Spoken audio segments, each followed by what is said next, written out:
So welcome to Openstack Tokyo. My name is Alan Clark. I'm actually the chairman of the board for the Openstack Foundation, and I'm also an employee from SUSE, so I wear many hats. But mostly I just enjoy being part of the community as a community member.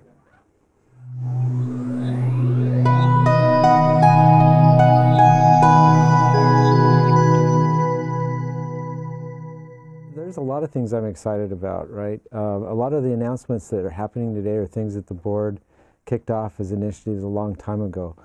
And it's exciting to see them coming to fruition. So things such as Jonathan talked about, our interest in the diversity of the community. So that's getting kicked off.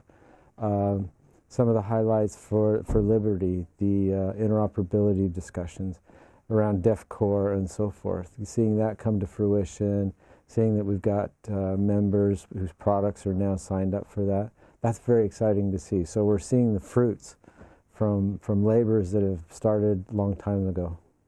All right, so let's talk a little bit about DEFCOR and what DEFCOR is. DEFCOR started a long time ago. We recognized that the strength of Openstack is the power of all the members together, right? If we all try to attack the market individually, that's not as effective as if we can combine together. So yes, we compete, but at the same time, we recognize that the power is interoperability between all the vendors. And so we recognize this not just as vendors, but as projects within Openstack.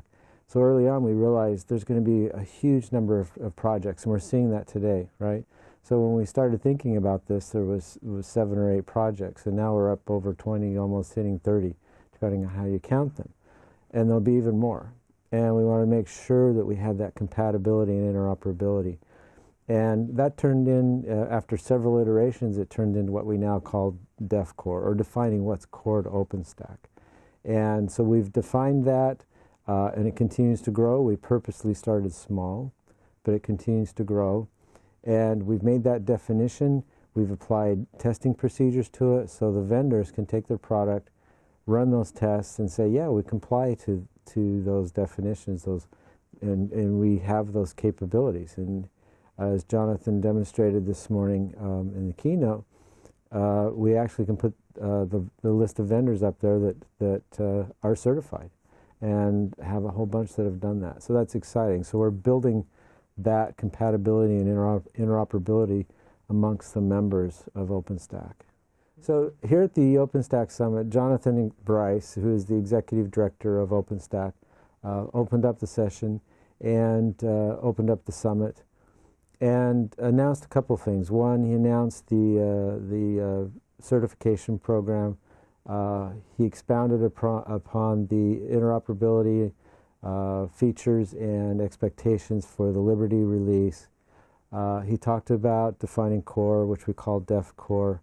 And then highlighted a bunch of users, particularly out of the Asia area, that are using Openstack.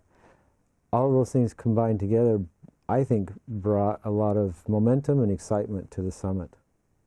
So another thing that Jonathan announced today was a program to certify administrators for Openstack. A lot of companies and vendors involved in Openstack have been providing training and certification at their own level. But again, it's one of those things that it brings power by combining the community together. So we're announcing the launch of this program, and the availability of the certification will come in 2016. Something we're very excited about. So it's going to propel the industry forward, helping to train and show the ecosystem that we have the talents to deploy and maintain Openstack. So the latest release of Openstack is Liberty, and as was mentioned this morning's keynote, there's a lot of new features. As with every release, there's a lot of new features in Liberty. I think for me, one of the highlights is the work that's gone around federation. And again, this goes back to that notion of interoperability. And secondly, it goes to the notion that we're recognizing that there's going to be more than just a single cloud in this world.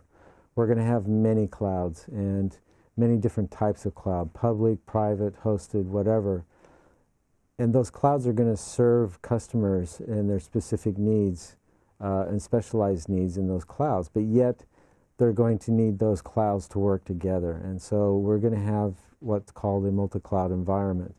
And Federation plays a key role in that. And so for me, that's one of the biggest and best features that's come out of this most recent release of Openstack. One of the key takeaways from this event was the size.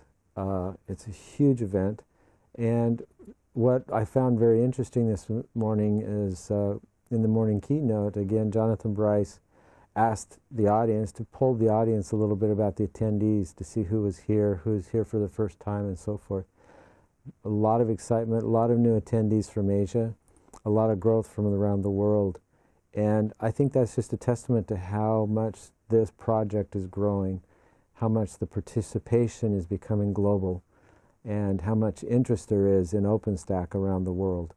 And I think that not only says a lot about the community, but also about the types of use and the different products that are being produced from Openstack.